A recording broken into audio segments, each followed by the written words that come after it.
के 44 साल के बेटे प्रणव अदानी एंटरप्राइजेस में प्रबंध निदेशक बताए गए हैं। यह सब हिंडनबर्ग की रिपोर्ट में है। 2014 में विनोद अदानी के खिलाफ भारत में कर चोरी के मामले की जांच हुई थी। तब आरोप लगा कि $800 मिलियन का पैसा विदेशों में खपाया है। अदानी समूह ने इन आरोपों का खंडन किया है। अब ध्यान से सुनिए। अप्रैल 2016 में इंडियन एक्सप्रेस में पनामा पेपर्स की रिपोर्ट छपती है विनोद अदानी के बारे में। इसके एक महीने के बाद इकोनॉमिक टाइम्स में विनोद अदानी के सद्गुणों पर संपादकीय छपता है, जो स्पॉन्सर्ड है, यानी पैसे देकर विज्ञापन के रूप में छपा होगा। अखबार की भाषा में इसे एडवर्टोरियल कहते हैं। क्या इमेज मैनेजमेंट के लिए यह छपवाया गया होगा? जवाब आप जानते ही हैं। इस समय में मैं 3 तरह के भारतीय का जिक्र करना चाहता हूं: कच्चा भारतीय, सच्चा भारतीय और अच्छा भारतीय। कच्चा भारतीय इस संपादकीय पर आंखें मूंद कर भरोसा कर लेगा। अच्छा भारतीय विनोद अदानी के बारे में पढ़कर रो देगा। लेकिन सच्चा भारतीय सवाल करेगा कि विनोद अदानी इतने अच्छे हैं, अंग्रेजी भी जानते हैं, तो ग्लोबल प्रेस कॉन्फ्रेंस कर सारे सवालों के जवाब क्यों नहीं दे देते हैं? यह तस्वीर उसी एडवर्टोरियल की है जिसमें एक भी बात एडवर्स नहीं है। एडवर्स से मतलब विपरीत होता है। यहां एडवर्ट का मतलब विज्ञापन है। इसमें लिखा है कि बचपन में गरीबी झेलने वाले विनोद ने अपने परिवार से विरासत में जो मूल्य हासिल किए उन्हें जीवन भर सीने से लगाए रखा। यही मूल्य उनके पेशेवर काम को दिशा देते रहे। अगर विनोद भाई कोई वादा कर दे तो यह पत्थर में लिखी इबारत की तरह हो जाता है, उसे पूरा करते ही हैं। वाह वाह वाह! मैं इन पंक्तियों को पढ़ते हुए भावुक हो गया। ये पंक्तियां राम की प्रतिज्ञा जैसी साउंड कर रही हैं, ध्वनित हो रही हैं। प्राण जाई पर वचन न जाई, ऐसे विलक्षण गुणों से लैस विनोद अदानी के बारे में फोर्ब्स ने क्या क्या छाप दिया। कहीं अनजाने में भूल तो नहीं हो गई? कितना सच है विनोद अदानी ही बता सकते हैं। बस उन्हें ग्लोबल प्रेस कॉन्फ्रेंस में सबके सामने आना होगा। इकोनॉमिक टाइम्स में विनोद अदानी की जो प्रशस्ति छपी है उसे सभी को पढ़ना चाहिए। सद्गुणों का विकास होगा। लिखा है कि एक बार दुबई में कबाड़ की डील की, भारत के खरीदारों को एक तय रेट पर देने का वादा कर दिया, मगर बाजार में दाम बढ़ गए। विनोद अदानी ने फिर भी $50 मिलियन लगाकर कबाड़ खरीदा, भारत के खरीदारों को सप्लाई कर दी, वादा पूरा किया। वादा वादा होता है। कितना सुंदर और सजीव चित्रण वर्णन है।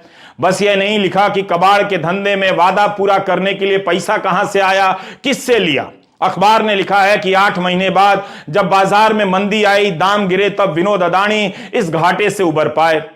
ऐसे शानदार किरदार वाले विनोद अदानी के बारे में फोर्ब्स पत्रिका ने जो सवाल उठाए हैं, पनामा पेपर्स में जो सवाल उठे हैं, उसके जवाब आने चाहिए कि क्या उनकी बहुत सारी गुमनाम कंपनियां हैं? क्या उन्होंने रूस के बैंक से लोन लेकर जानकारी छिपाई है? इकोनॉमिक टाइम्स का यह एडवर्टोरियल मैं उस विनोद को दिखाना चाहता हूं जिसके बारे में पंचायत का संवाद है।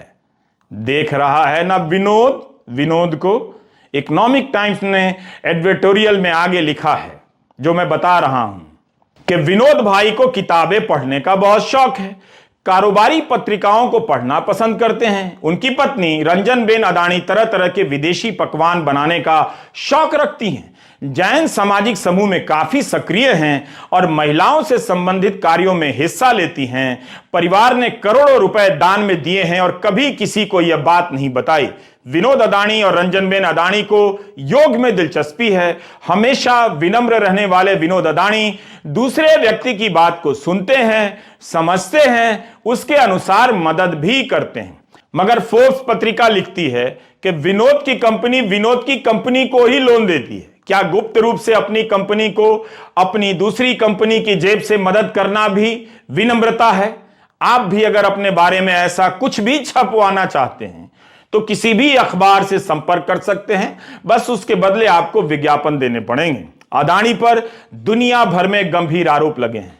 किसी जांच एजेंसी का छापा नहीं, कोई सर्च नहीं। कांग्रेस का 24 फरवरी से रायपुर में अधिवेशन होने वाला है। वहां छापे पड़ने शुरू हो गए हैं। क्या यह विपक्ष पर हमला नहीं है? कांग्रेस अध्यक्ष मल्लिकार्जुन खड़गे ने कहा है कि मोदी जी में जरा भी ईमानदारी है तो अपने परम मित्र के महाघोटालों पर रेड करें। अब ईडी मतलब एलिमिनेटिंग डेमोक्रेसी। मेरे वरिष्ठ सहयोगी जयराम रमेश जी कहते हैं एक्सटर्मिनेटिंग डेमोक्रेसी। दोनों ही बातें सत्य हैं। और हैरानी की बात है, जब आप आंकड़े देखते हैं, 2004 से 14 के बीच जब यूपीए की सरकार थी तो ईडी ने 112 बार छापे मारे थे। पिछले 8 साल में 3010 छापे ईडी ने मारे हैं। और सिर्फ राजनीतिक दलों को और राजनेताओं की लिस्ट को अगर आप सामने रखेंगे तो 95% छापे विपक्ष पर ईडी ने डाले। अब आईटी सेल की तरफ से फैलाया जाएगा, जब आप पाक साफ हैं तो जांच से क्यों डरते हैं? तो जांच के पहले अदानी को पाक साफ मानकर उन्हें बचाने के लिए भारत पर हमला क्यों बताया जा रहा है? क्या इन तथ्यों को नजरअंदाज कर सकते हैं कि ईडी ने 95% छापे 2014 के बाद विपक्षी नेताओं के यहां मारे हैं, जैसा कि कांग्रेस ने दावा किया है? कितना कुछ है बताने के लिए एक बार हिंदी मीडिया को मैनेज कर लीजिए तो भारत की बड़ी आबादी धार्मिक मुद्दों में भटकाई जा सकती है। आईटी सेल को लगाकर उन्हें भीड़ की तरह हाँका जा सकता है।